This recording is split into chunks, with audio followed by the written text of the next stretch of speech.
Welcome to Lore and Logos, where we dive deeply and think carefully. I am your host, Chanoch Dodge, and this is my co-host, Kevin Dodge. Welcome everyone. The intriguing topic that we get to start diving into today is Harry Potter. Yes, the Harry Potter series that Joanne Kathleen Rowling wrote is quite interesting to look at. Today we will be looking at the first four books, Harry Potter and the Philosopher's Stone, Harry Potter and the Chamber of Secrets, Harry Potter and the Prisoner of Azkaban, and Harry Potter and the Goblet of Fire. And we'll look at some of the themes that show themselves within those books. Lord willing, we will be able to look at the last three books, Harry Potter and the Order of the Phoenix, Harry Potter and the Half-Blood Prince, and Harry Potter and the Deathly Hallows next month. Let's look at a very basic overview of the books we will be going over today, and then dive deeper into a few of the interesting themes that are found within them. In Book 1, Harry Potter and the Philosopher's Stone, Harry learns that he is a wizard. Other characters are introduced, and the backstory for the story is also introduced. Harry meets Hagrid. He meets Hermione Granger and Ron Weasley, who become his really good friends during school. And Draco Malfoy, who turns into his enemy over time. Exactly. Draco Malfoy is pretty much an enemy. Slytherin enemy. Yeah, the enemy all through. Harry enters Hogwarts, the School of Witchcraft and Wizardry, and starts excelling in that position. Very glad that he is not stuck with his muggle or completely natural family anymore. And like we mentioned before, Harry, Ron, and Hermione quickly become very good friends. So as they progress, as they start off in Hogwarts, they find a three-headed dog guarding a trapdoor. They find clues that point to that someone is attempting to steal the Philosopher's Stone, which the dog is obviously guarding. And let's real quick describe what a Philosopher's Stone is. A Philosopher's Stone is something that is definitely in medieval times. The Philosopher's Stone was kind of like the sacred object that would be able to, it could just turn objects into gold, or in even, people don't know it quite as much, but it would also be able to create things and turn it into like huge diamonds. And anyway, so there's some interesting stories throughout history about a supposed Philosopher's Stone, and also it was able to create a substance that you could drink, the elixir of life or something like that would give you immortality. Yeah. So Harry believes that the person that is trying to steal the Philosopher's Stone is a professor he dislikes, Severus Snape. And a lot of the clues do point to Severus Snape, whether he seems to be injured by something like a dog. And so Harry, Ron, and Hermione investigate. They're trying to figure out what's going on here. And then Hagrid, who owns the dog, actually calls it Fluffy, the three-headed monster. But anyway, interesting name, by the way. Yeah, I mean, calling a giant monster like that Fluffy, a giant ferocious three-headed dog. He loves his animals. Yeah, he does. Hagrid has an interesting collection of ferocious creatures he thinks are adorable. But anyway, so Hagrid accidentally tells them how to get past the dog, and it kind of throws back to some of the Greek mythology and stuff, I believe it is, with a three-headed dog. And anyway, the way to calm it was to play music. That same thing worked on the dog in Harry Potter. Yeah, the music was what calmed it and allowed them to get past. Yeah. So together they get past the magical protections guarding the stone, and Ron gets hurt, and so Hermione goes for help and back up to Dumbledore. So Ron gets hurt in one of the magical protections, a giant chess set. Yeah, that strange. I enjoy chess, and I think you do as well, right? Yeah. But anyway, so I enjoyed that part with the giant chess set. But anyway, so Ron's hurt, and Hermione, after helping Harry get past I think it was the last, like, a potions test or something with, like, poisons and a riddle, Hermione goes back to go get Dumbledore, to go get help and backup. So eventually, when Harry reaches the end, he is all alone, but he discovers that it is Quirrell, a different professor, a professor of dark arts at Hogwarts, not Snape, who was the professor of potions, was working with Voldemort. So Voldemort wanted to use the stone to return to a body, because he didn't have a body, he was only a spirit. And he also wants immortality, as it was shown in the 7th book, which we'll be talking about next month. The reason why Voldemort was more of a spirit at this point was because when Harry was an infant, Voldemort cursed him with a killing spell. The killing spell rebounded and hit Voldemort because of the love that Harry's mother had given to Harry, some sort of protection by dying to protect him. So when sacrificing yourself. Exactly. So once Voldemort killed Harry's mother, he then turned to kill Harry, but the spell that he cast at her rebounded and struck himself. And that spell, as we'll talk about later, Voldemort had other protections to keep him from fully dying, but that spell still struck his body, and so his body was killed. So he was just in the spirit form. So then that's when he kind of later, I think it was like many years later, he was able to gain a follower with Quirrell and kind of possess him. And so he's there kind of as a spirit inside of Quirrell. So that's why he's trying to get the Philosopher's Stone, so that he can make himself a body and not be just stuck as a spirit. So Harry faces Voldemort and stops him from getting the Sorcerer's Stone just in time. And it's because of that love. There's somehow that connection between the love that Harry's mother poured out onto him that still protected him even to this day, so that when Quirrell / Voldemort tried to grab him, they couldn't hurt Harry because of that. The love, the intense love. It protected him even past his mother's death. So in the end, good triumphed over evil in the first book there.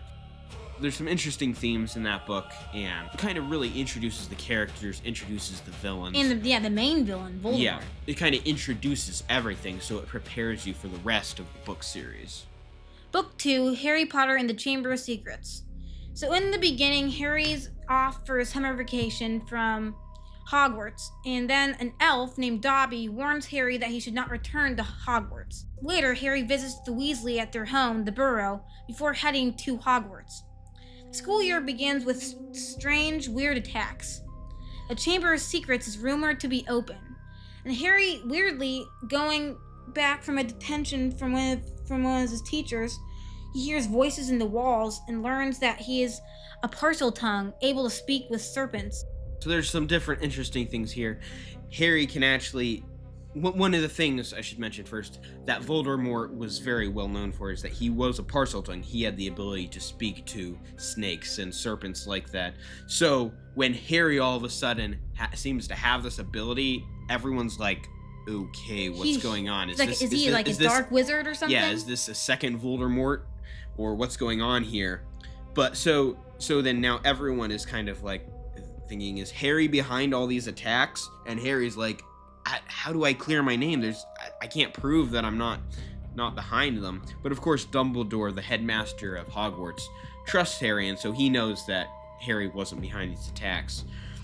But anyway, so these attacks continue. Students, a ghost, and a cat, the victims of the strange attacks, are left petrified, kind of frozen in place. They can't move, and they just stunned or knocked out, but yeah. And I mean, what really surprised me was, a ghost being petrified, but it makes sense as you keep going through the book.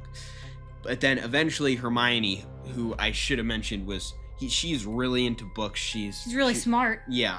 And so she's reading all these stuff, trying to figure out what's behind or who is behind these attacks. And eventually, just as she finds out she's petrified, after discovering that the monster from the Chamber of Secrets is a basilisk. And a basilisk can kill if you look at its eyes. I guess fortunately for all the victims, they had all seen the basilisk's eyes through something. Like, one student saw it through the ghost, and the ghost saw it, but I guess since it was dead, it couldn't die again. And the cat saw a reflection of the eyes through a puddle. One other kid saw it through a camera lens, and so the camera was all fried, but and Hermione saw it through a mirror. Yeah, because she was telling one of the girls, like, you need to look through a mirror. And so she's petrified. When they come around the corner, she's petrified with a mirror there, trying to show a student that they need to look in the mirror. But they look in the mirror, and they aren't killed, but they are petrified. But they didn't look at it directly in their eyes, just a reflection. Yeah, and a reflection, I guess, isn't quite as powerful. So Harry, Ron, and Professor Gilderoy Lockhart though unwillingly, head through the bowels of Hogwarts to find the Chamber of Secrets. Ron and Professor Gilderoy are trapped behind a rocks falling from the ceiling, and so Harry has to go on alone. He finds Tom Riddle's diary, which was kind of possessing Ginny Weasley, who was Ron's sister.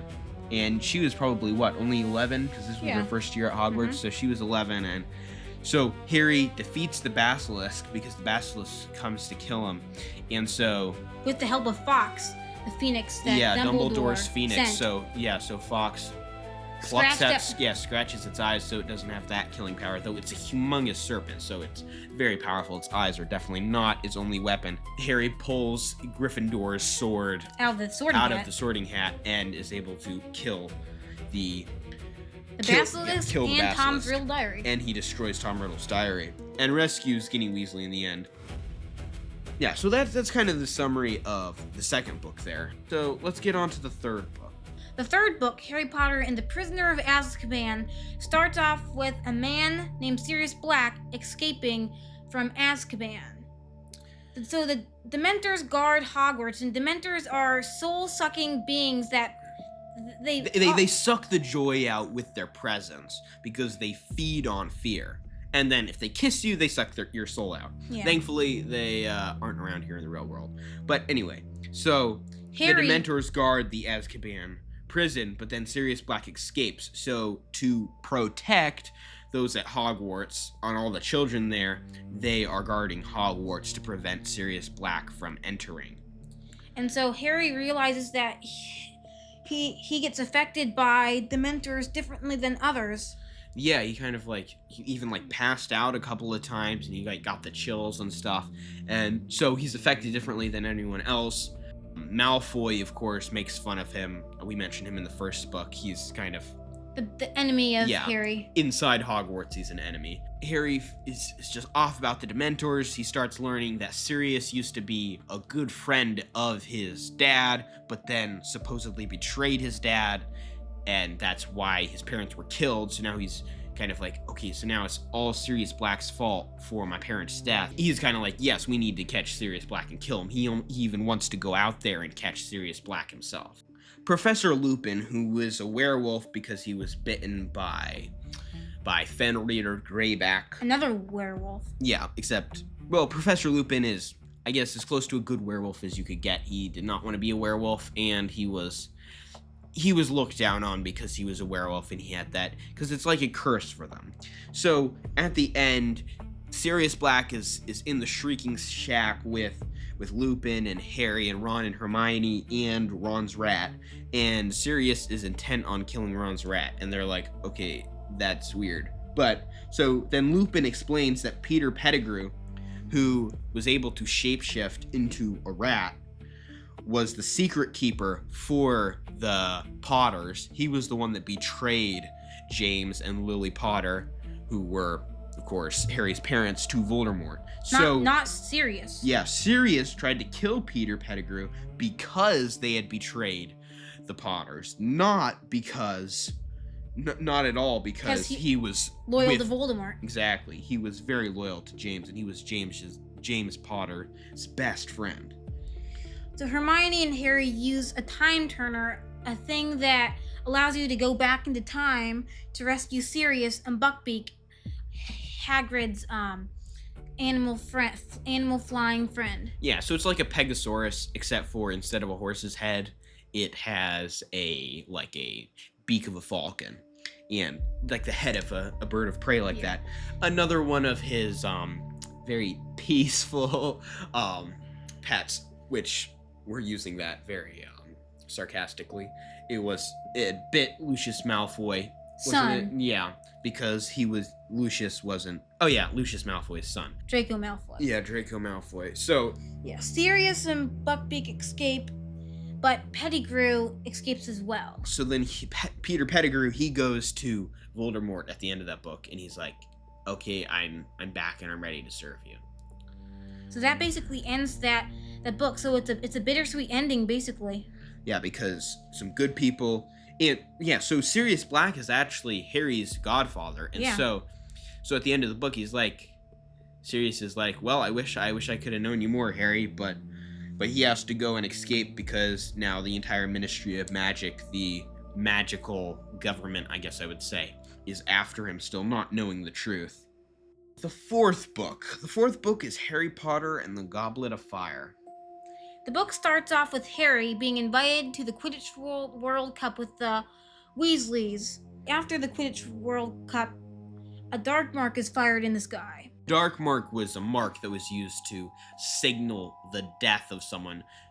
In Voldemort's, at the height of his power, that mark would be cast in the sky above someone's house, and you know that someone was killed in that house by the Death Eaters, Voldemort's servants, or Voldemort himself.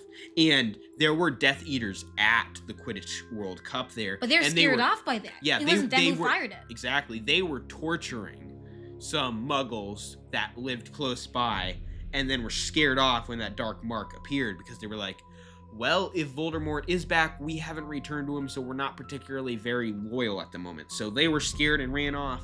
At Hogwarts, the Triwizard Tournament is announced.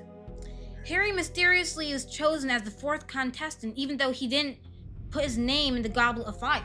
And if you didn't realize, the Triwizard Tournament was for 3 wizards, hence the Triwizard Tournament. Not 4. Exactly, so it wasn't the quad wizard tournament. So there's 3 tasks in total, each more dangerous than the last. But then there's a mysterious Mad-Eye Moody involved in the whole affair. Yeah, so he's the new dark arts teacher. But the way he taught was by using the forbidden spells, which wasn't legal. But Harry likes him because he turned Draco Malfoy into a ferret and started bouncing him around with his wand because he was picking on Harry. So, yeah, so Harry is like, yep, I want him on my side. So, at the end of the last task, the Triwizard Tournament, Cedric dies, one of the contestants, killed by Voldemort's follower, Pettigrew. The last Triwizard Tournament thing was a maze, and at the end of the maze was a golden cup you had to retrieve. The first one to get the golden cup wins. But the golden cup was tampered with, so that whoever touched it would get sucked to someplace else. Would be sucked to Godric's Hollow, I think it was, where Harry's parents were buried, and that's where Voldemort was ready with Peter Pettigrew to kill. And also Voldemort's parents were buried there too. So Voldemort, in the form of a baby, uses Harry's blood and the bones of his father, as well as his follower Peter Pettigrew's arm. His hand. And so that's all lopped off and Harry's blood dumped in the pot, and then, well, Peter Pettigrew kind of tosses the baby Voldemort into the pot as well.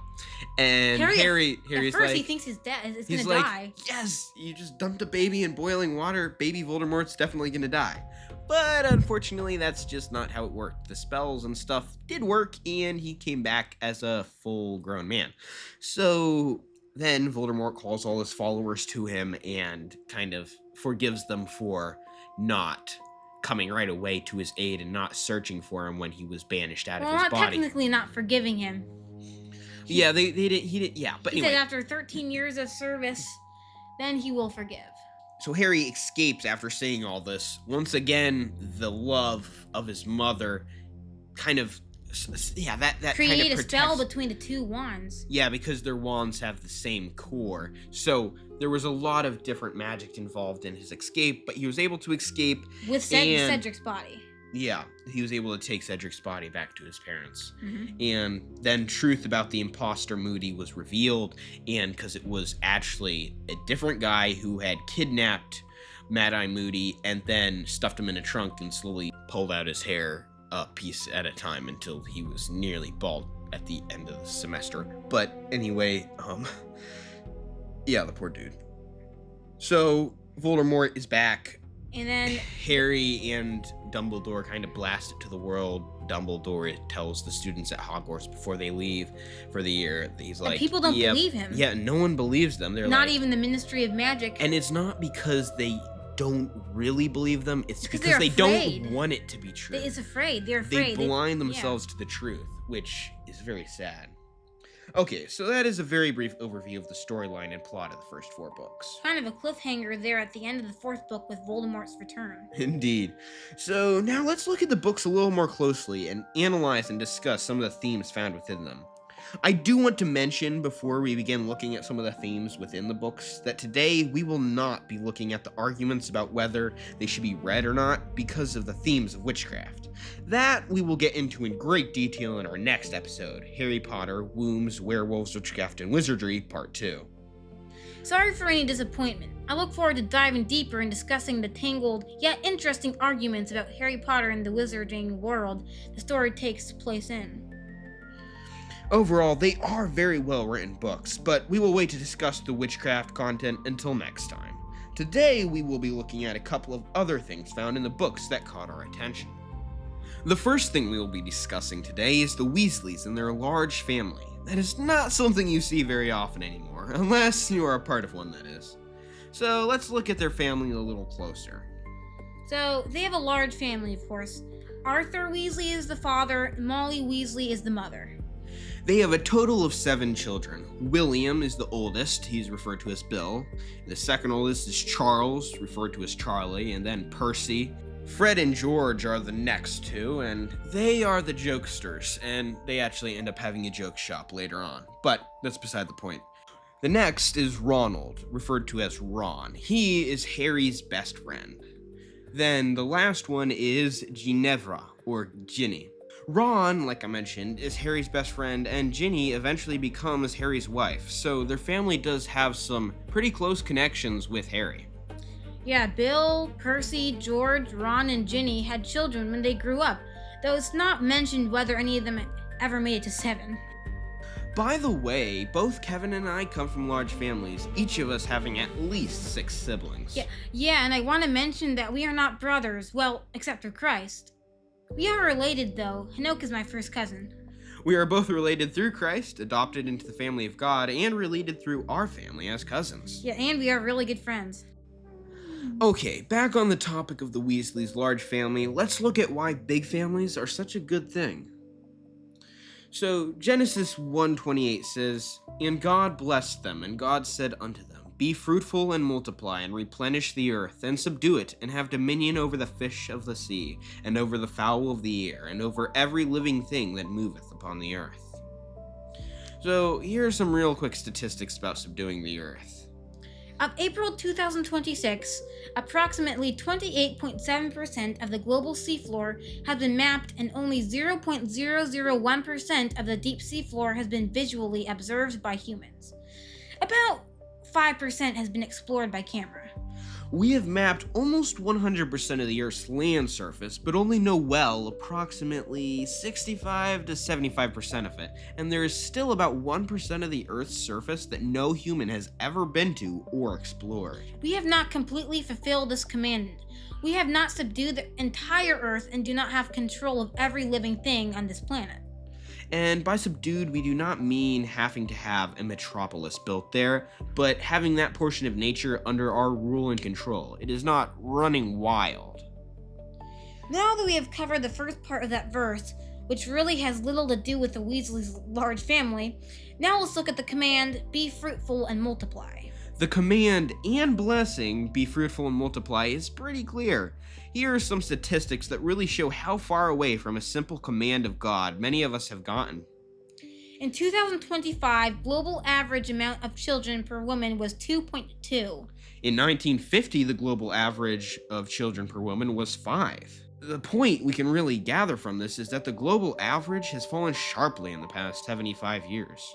Individual countries follow this pattern closely. The United States had approximately 3 children per woman in 1950, but now that birth rate is down to 1.3. In Japan, the birth rate was about 3.6 children per woman in the 1950s, but is now down to approximately only 1.1 births per woman. South Korea had an average about 5 births per woman in 1950, but now is down to 0.7 births per woman. Canada had a fertility rate of 3.6 births per woman, but now is down to 1.3 births per woman. These shocking statistics show that we no longer appreciate children as much as we did in the 50s. Unfortunately, many people seem to tend to treat their children as just another chore, not as a blessing from God. Children need care, they need discipline, and they need not to be discarded. You shouldn't hand an iPad or other device to your child. Do you want electronics to raise your children? Do you want an artificial, emphasis on artificial, intelligence raising your child? Newsflash, that happens to be the parent's job.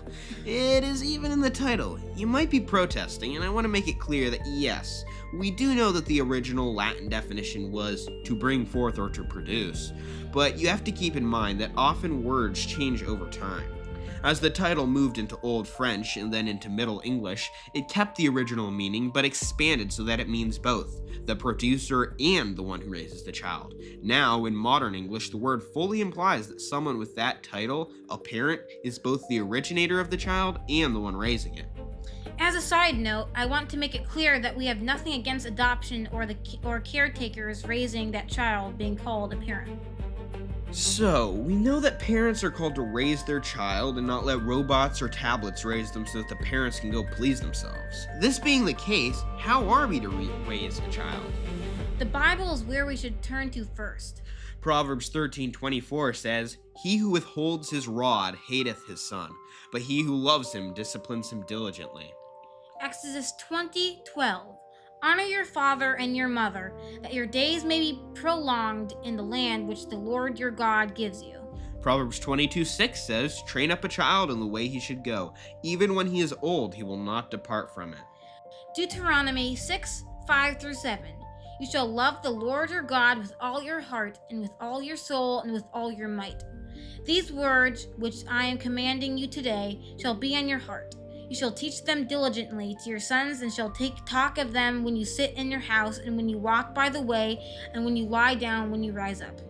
The main point of Proverbs 13:24 is pretty clear. Parents must discipline their children. If they don't, they hate their children.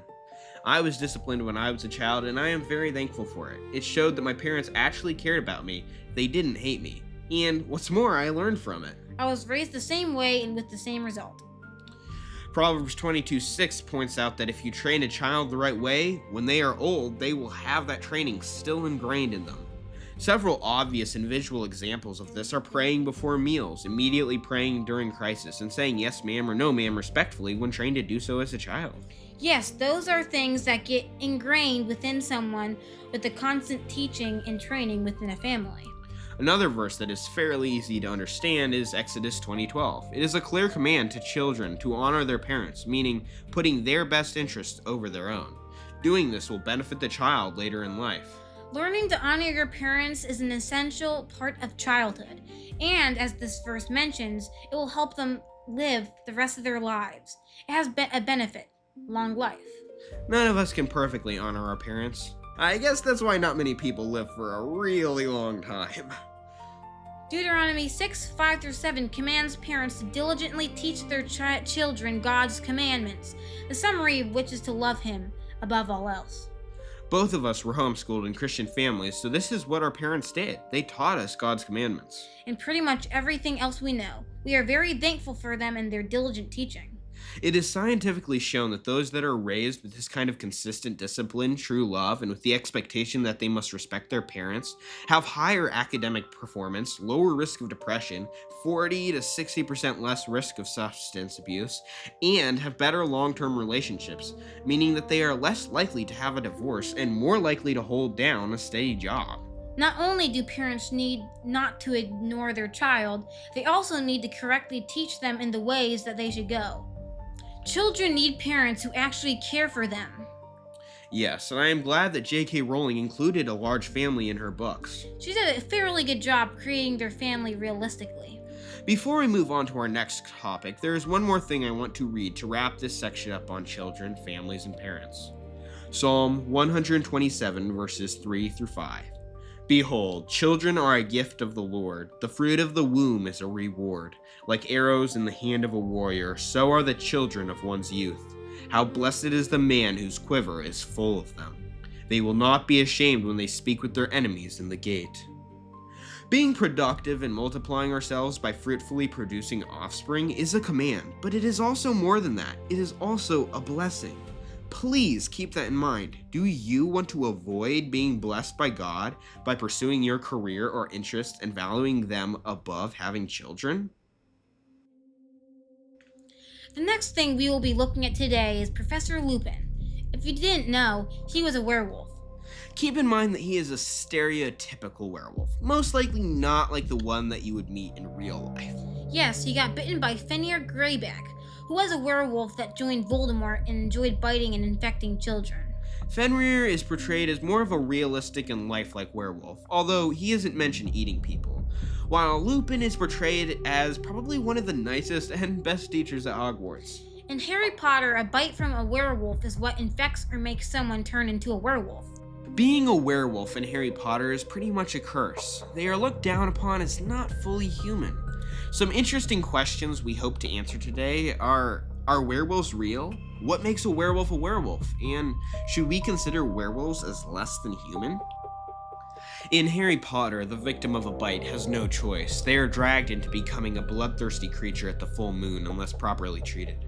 But purposefully disregarding the fact that you were created in the image of God and choosing to pursue becoming an animalistic being is twisted and wrong. The problem is that we were commanded to rule over the beasts, over the entire animal realm. If someone forsakes or tries to forsake their true human identity to be instead an animal or a beast, does that also mean that they are forsaking their rights to human rights? If someone claims to forsake their identity as a human, they are also rejecting God's design. This holds true to transgender community as well. We are to be what God created us to be. It is not our choice.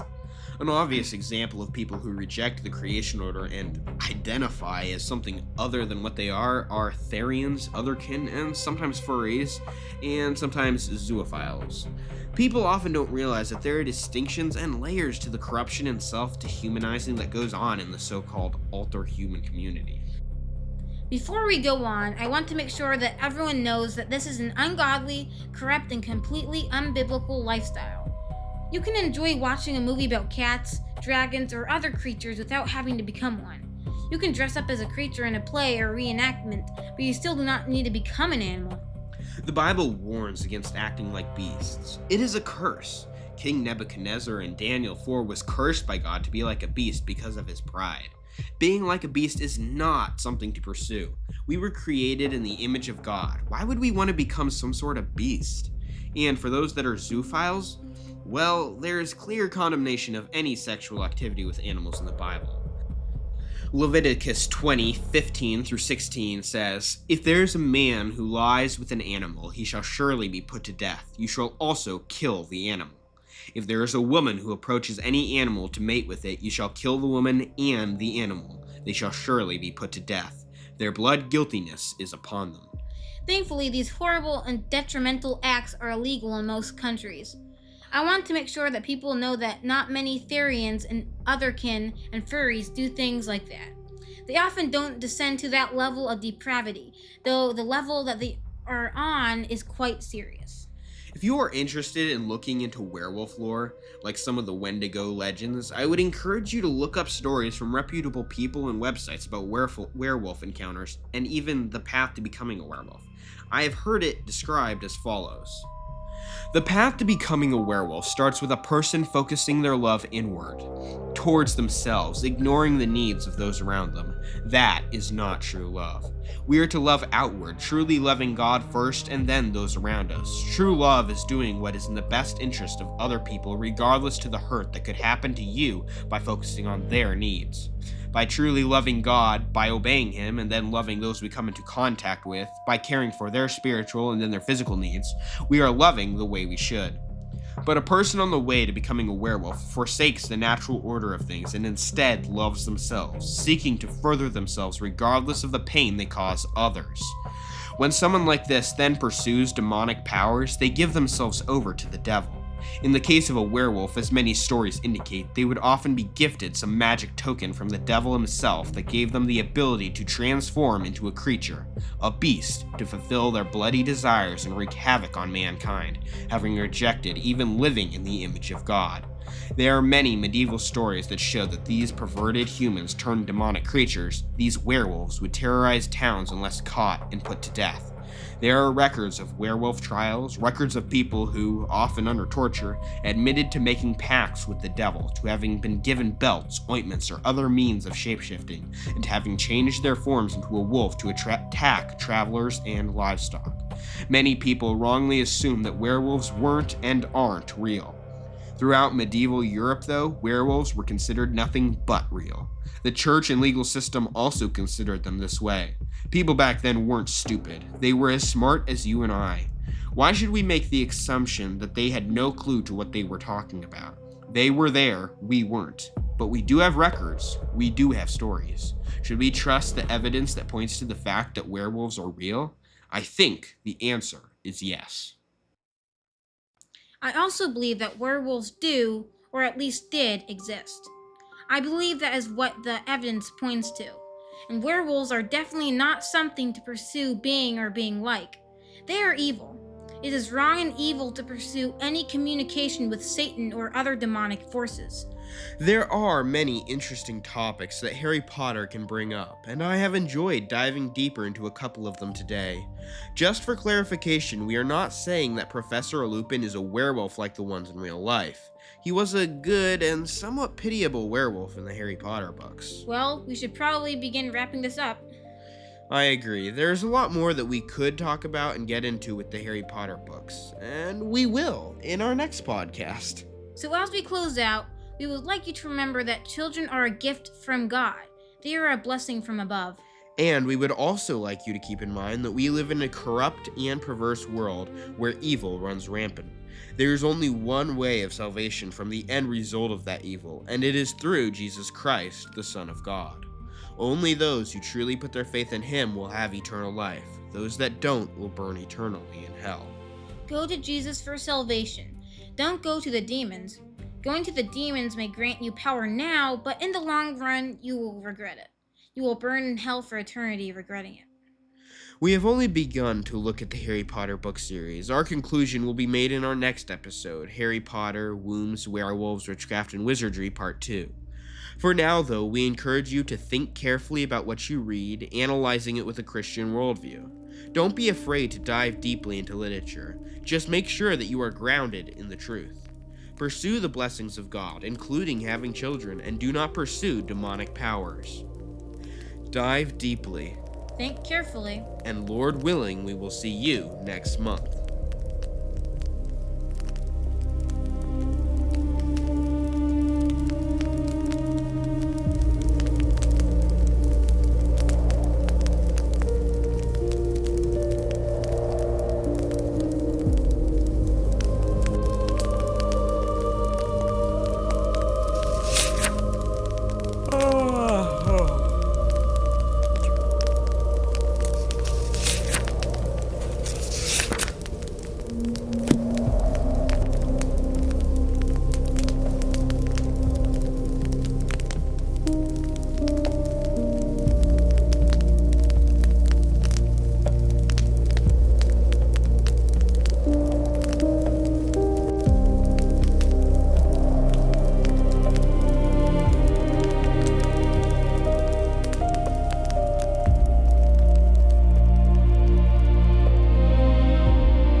Unless otherwise noted, all scripture quotations taken from the NASB, New American Standard Bible, copyright 1960, 1971, 1995, and 2020 by the Lockman Foundation. Used by permission. All rights reserved.